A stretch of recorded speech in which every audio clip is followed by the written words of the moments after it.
मैं एक टिकट करता हूँ जो कि कटनी से सूरत की होती है, 2 लोगों की टिकट होती है, जिसमें कि 5 वेटिंग करीबन थी, तो मैं सोचा कन्फर्म हो जाएगी, लगभग कन्फर्म होने के चांसेस थे। तो उस टिकट में एक मेरी आरएसी कन्फर्म होती है एक टिकट, और एक टिकट वेटिंग लिस्ट पे रहती है।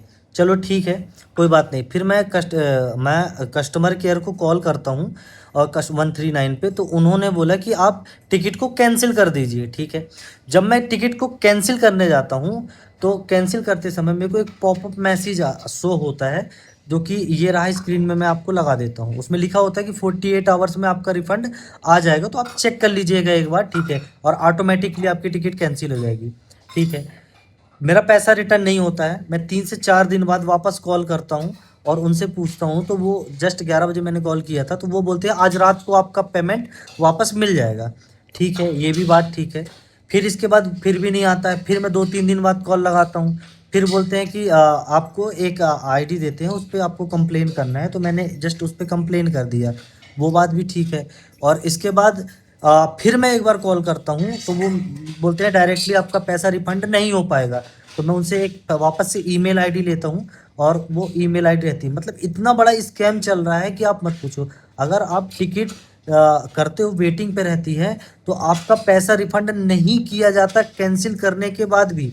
मैं आपको अब मेरी ये बताओ, लीगली मैं कैसे अपना पैसा रिफंड ले सकता हूँ? बात 600-700 रुपए की नहीं है, बात यह है कि इतना बड़े स्कैम की। ये मेरे साथ हो रहा है, न जाने कितने लोगों के साथ होता होगा पैसा। ठीक है ना, तो ये मतलब छोटा मोटा स्कैम नहीं है रेलवे का, ये बहुत बड़ा स्कैम है। तो जो भी रेल मंत्री हमारे हैं, है ना, तो उनसे मैं निवेदन करना चाहता हूँ कि इस मुद्दे पे आप थोड़ा सा कुछ करिए। जिनका भी आप टिकट नहीं कर पाते हैं, वेटिंग पे रहती है, कम से कम उनका आप रिफंड तो करिए। ठीक है ना, तो मैं किसी के खिलाफ नहीं बोल रहा हूँ, बस मैं अपने हक की बात कर रहा हूँ। पैसा कमाने में, ठीक है ना, और उसको उसको गंवाने में बहुत बड़ा अंतर है। ठीक है ना, तो ये पैसा मेरी मेहनत का पैसा है, तो ये पैसा ना डूबे, इसलिए मैं आपको बोल रहा हूँ। और कोई मेरी लीगली मदद कर सकता है, या अपना रिफंड मैं कैसे ले सकता हूँ, उसकी कोई प्रोसेस बता दे तो अच्छा रहेगा। हालांकि मैं एक मेल करूँगा, जो स्क्रीनशॉट है मेरे पास, तो शायद मेरी कुछ कार्रवाई हो जाए। बाकी मेरे को पता है कि मेरा कोई भी पैसा रिफंड नहीं मिलने वाला है। मेरे को टिकट भी नहीं मिली, और मेरा पैसा भी चला गया पूरा। और कभी कैंसिल भी अगर मैं करता हूँ, तो 60 रुपये उसमें भी काटा जाता है मेरा, हमारा कस्टमर का, सभी का काटा जाता है। तो वो पैसा, इतना पैसा रेलवे नहीं पता क्या कर रही है। और फैसिलिटी के नाम पे तो हमको गंदे वॉशरूम मिलते हैं, जिसमें इतना सारा गू भरा होता है कि आप मत पूछो। साफ सफाई बिल्कुल भी होती नहीं है। वेंडर ओवर चार्जिंग करते हैं, इसके बाद भी कुछ नहीं। खाना इतना घटिया मिलता है जिसमें से बास आती है।